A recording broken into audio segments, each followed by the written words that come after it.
Hello students, welcome to class 7 civics. इस part में हम आगे चैप्टर 3 स्टार्ट करेंगे, how the state government works. तो देखिए, इस चैप्टर के अंदर हम ये देखेंगे कि कैसे स्टेट गवर्नमेंट अपने सिविलियंस के लिए, अपने नागरिकों के लिए काम करती है और कैसे स्टेट गवर्नमेंट बनती है, क्या भूमिका रहती है हमारे जीवन के अंदर। ये सब हम इस चैप्टर में पढ़ेंगे।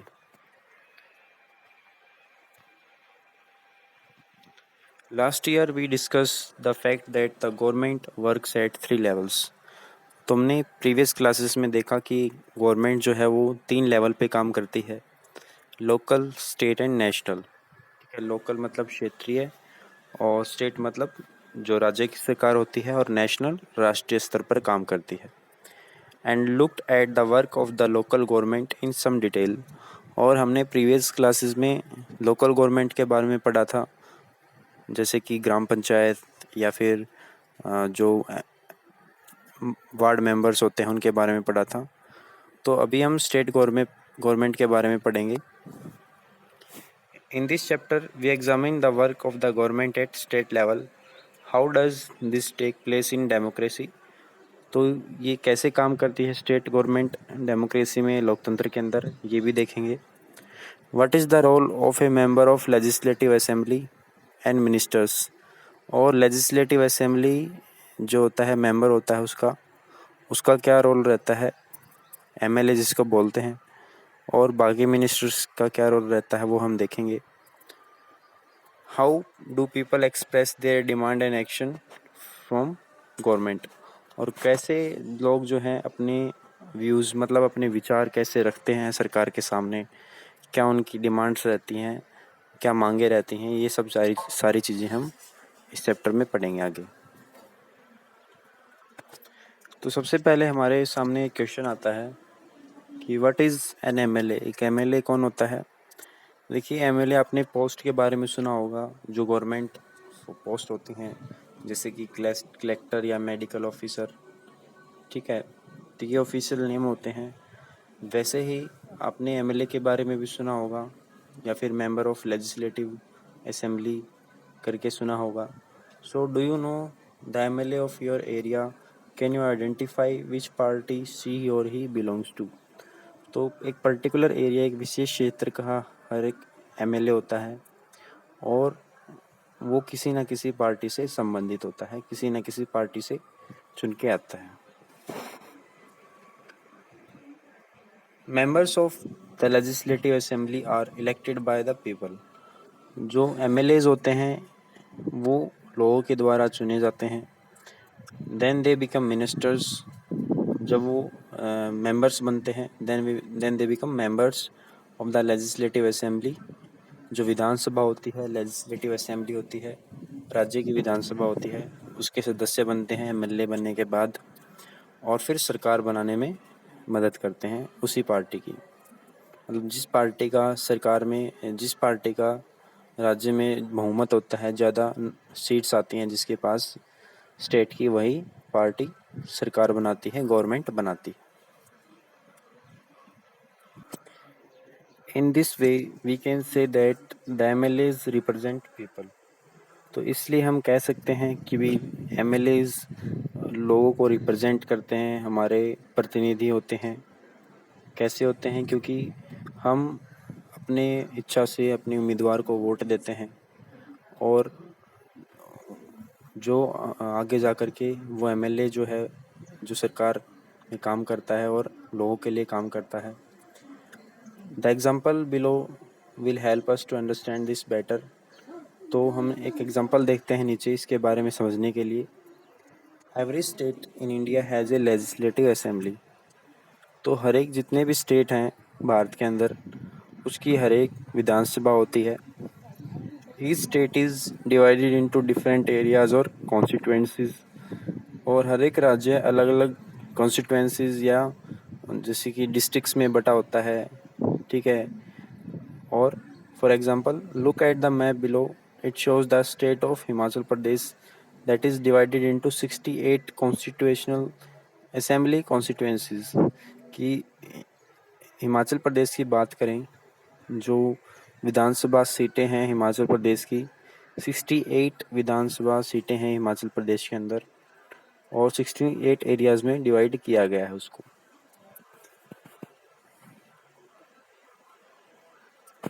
From each constituency people elect one representative who then becomes member of legislative assembly MLA।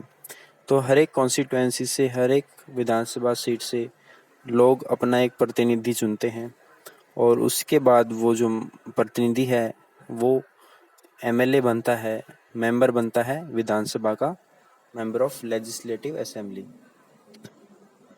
You would have noticed that the people stand for elections in the name of different parties। और आपने एक बात पे भी ध्यान दिया होगा कि जब लोग इलेक्शन में खड़े होते हैं तो उनकी अलग अलग पार्टीज होती हैं। These MLAs therefore belong to different political parties। और ऐसे ही ये जो MLAs होते हैं, मेंबर ऑफ लेजिस्लेटिव असेंबलीज, ये अलग अलग राजनीतिक पार्टियों से जुड़े रहते हैं।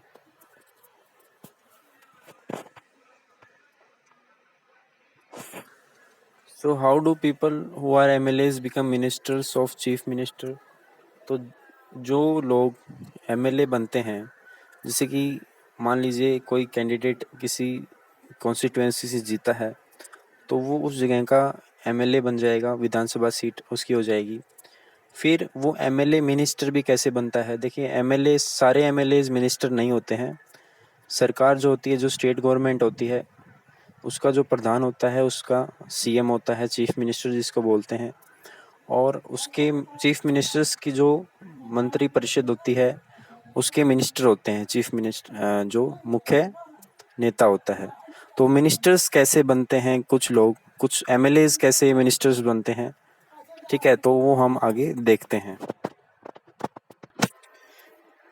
A political party whose MLAs have won more than half number of constituencies in a state can be said to be in a majority।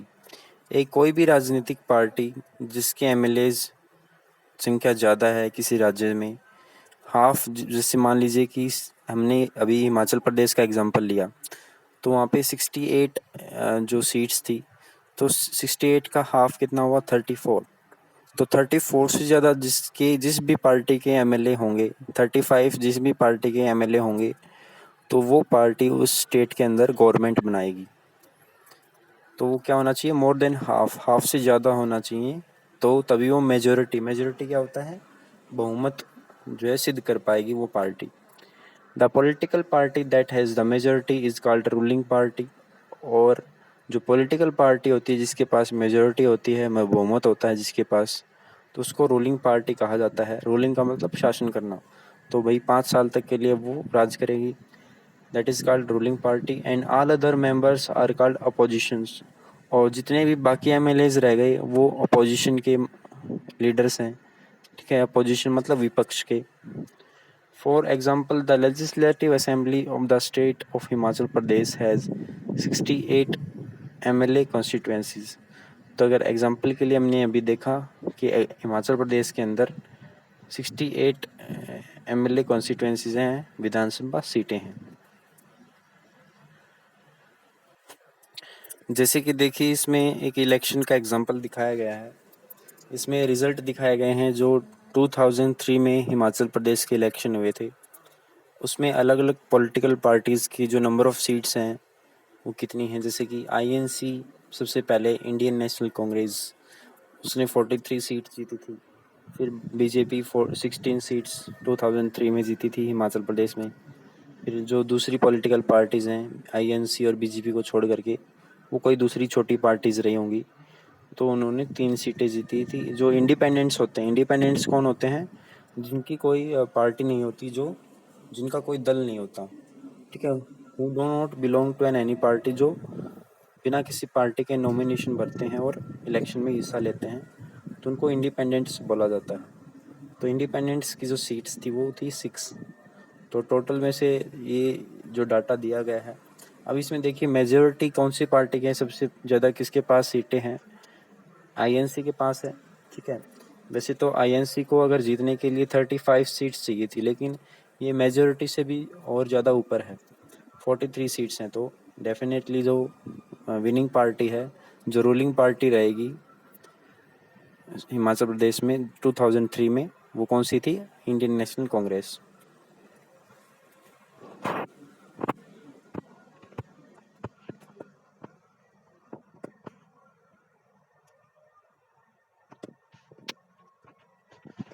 Candidates from various political parties won 2003 assembly elections and became MLAs.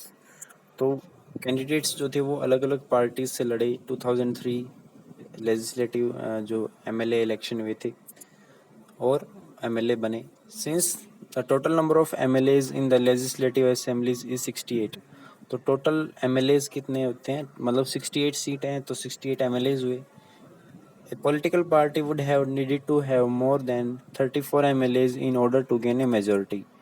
और हिमाचल प्रदेश के case में अगर देखा जाए तो total number of MLAs जो चाहिए majority बनाने के लिए वो 34 से ज़्यादा चाहिए।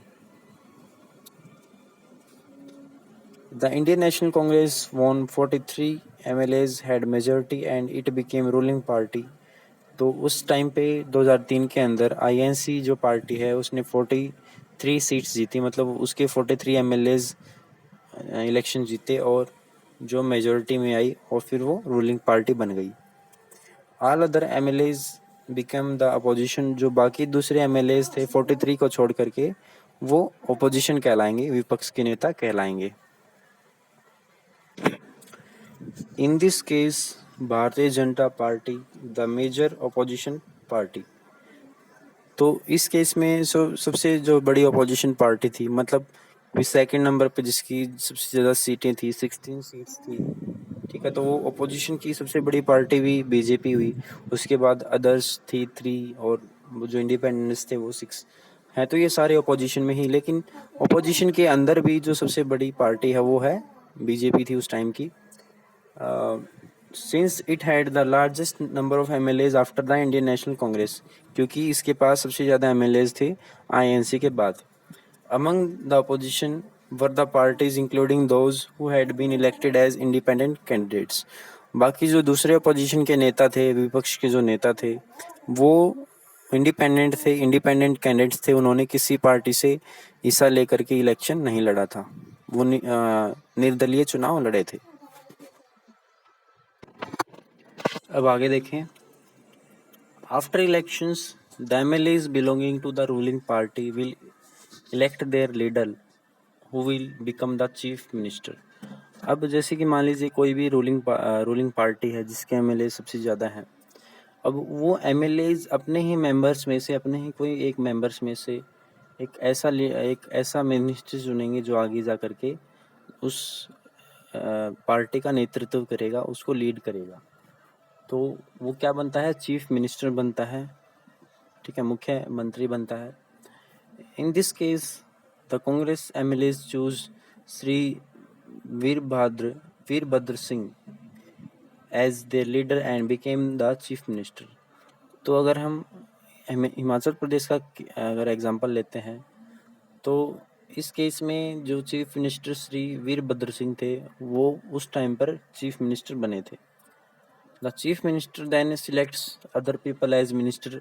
अब मान लीजिए उन मेंबर्स में से ही, अपने मेंबर्स में से ही, हर एक पार्टी का देखिए एक अध्यक्ष होता है, ठीक है, एक प्रेसिडेंट होता है। तो मेंबर्स की जो एमएलएज होते हैं उस पार्टी के, मेजॉरिटी पार्टी के जो एमएलएज होते हैं, उनके ही विचार विमर्श करके ही जो है एक नया मुख्यमंत्री चुना जाता है उन एमएलएज के अंदर से ही।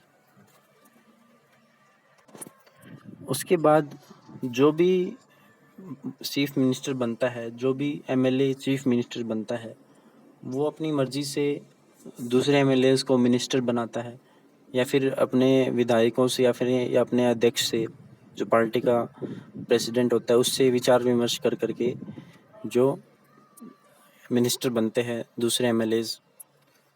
सो then chief minister then selects other people as minister. तो दूसरे जो एमएलएज होते हैं वो मंत्री बनते हैं।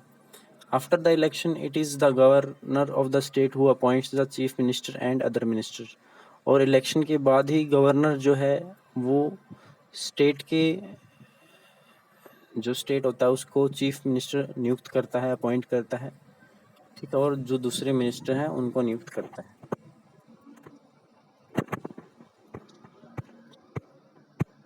The chief minister and other ministers have the responsibility of running various government of departments और ministries.